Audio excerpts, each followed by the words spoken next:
আশরাফ আলী থানভী রহমাতুল্লাহি আলাইহি একটা কিতাব লেখছেন। কিতাবের নাম আল ইবক।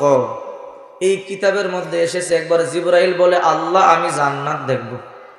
আল্লাহ বললেন তুমি জান্নাত দেখতে পারবে না। বলে কেন? বলে জান্নাত তো অনেক বিশাল, এত বড় জান্নাত তুমি দেখবে কি করে? তো জিবরাইল কি বড় কমনি? তো জিবরাইল বলে, আল্লাহ আমি এত বড় হইয়া যদি জান্নাত দেখতে না পারি, আদম সন্তান জান্নাত দেখবে কেমন? তো আল্লাহ পাক বললেন, ও জিবরাইল, আদম সন্তান জান্নাত দেখতে পারবে, আদম সন্তানকে সেই ক্ষমতা আমি দিয়েছি, কিন্তু তুমি পারবে না। আচ্ছা বলেন তো, যে জিবরাইলের এক ডানা দিয়া গোটা আসমান ঢাকা যায়, যার দেহে এমন 600 পাখা আছে, ওই দেহ কত বড়, তার তুলনায় আমাদের অস্তিত্ব খুঁজে পাওয়া যাবে? আল্লাহ ওই জিবরাইলকে বলে তুমি পারবে না, আদম সন্তান পারবে। তো জিবরাইল বলে, আল্লাহ আপনি অনুমতি দেন, আমি জান্নাতটা একটু দেখি। বলে তুমি পারবে না, অনুমতি দিলে কি হবে? বলে আল্লাহ দেখতে চাই। বারবার বলতেছে। আল্লাহ বলল তুই তো পারবি না। বলে আল্লাহ আপনি অনুমতি দেন। তো বললো যা দেখ, কোন জান্নাত দেখবি? বড় জান্নাত জান্নাতুল ফিরদাউস, ছোট জান্নাত জান্নাতুল নাঈম। জিবরাইল বলে আল্লাহ ছোট জান্নাতটাই দেখি। বলে যা দেখ। পাখা কয়টা? 600 পাখা দিয়ে একটা উড়াল দিছে, পাখি যেমনি উড়ে। সুবহানাল্লাহ। এক উড়ালে কোনো জিরান্তি নাই, বিরক্তিহীন ভাবে 70 বছর শুধু উঠতেই থাকলেন। সুবহানাল্লাহ। আর এক হাদিসের মধ্যে আসছে 70,000 বছর পর্যন্ত শুধু উঠতেই থাকলেন। 70,000 বছর পরে জিবরাইল বসে পড়ল। কিতাবের নাম আল ইবক। আল্লামা শাহ আশরাফ আলী থানভী রহমাতুল্লাহ লিখেছেন। বসে পড়ার পরে প্রতিটা ডানার গোড়া দিয়ে গাম বের হয়ে গেছে। জিবরাইল বলে, আল্লাহ মাফ করেন, আমার বুঝ হয়ে গেছে, আমি জান্নাত দেখতে পারবো না। সুবহানাল্লাহ। আল্লাহ বলে, আমি তো তোরে আগেই বললাম জান্নাত দেখতে পারবি না, তো দেখতে চাইলি কেন? বলে আল্লাহ আমার আগেই বিশ্বাস হয়েছে আমি যে জান্নাত দেখতে পারবো না, কিন্তু একটু মনের খায়েশ মিটাইলাম। তো মনের খায়েশ মিটানো দরকার কি? বলে ওই যে ইব্রাহিম নবী জানে যে আপনি মুর্দার জিন্দা করতে পারবেন, তারপরও আল্লাহ আমার দেখান, ঈমান বাড়বে। সুবহানাল্লাহ বলুন। কোরআনের 3 নম্বর সূরা, কোরআনের 2 নম্বর সূরা 3 নম্বর পারা 3 নম্বর পৃষ্ঠার প্রথম নম্বর লাইন আল্লাহ তাআলা বলেন, ওয়াইদ ক্বালা ইব্রাহিম রাব্বি আরিনি কাইফা তুহিল মাউতা।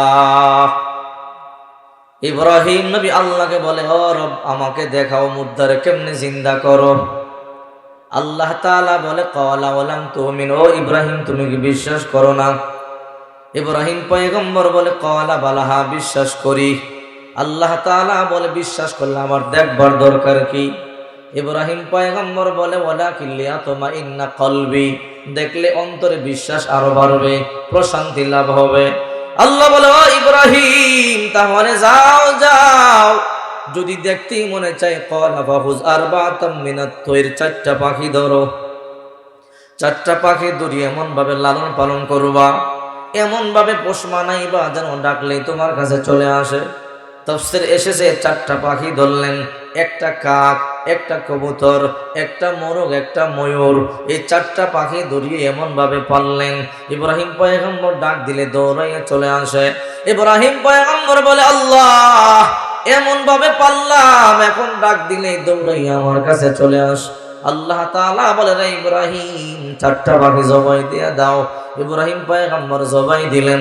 আল্লাহ তাআলা বলে, ইব্রাহিম এবার 4টা পাখির গোশত একত্রিত করো, কিমা বানাও, ভর্তা বানাও।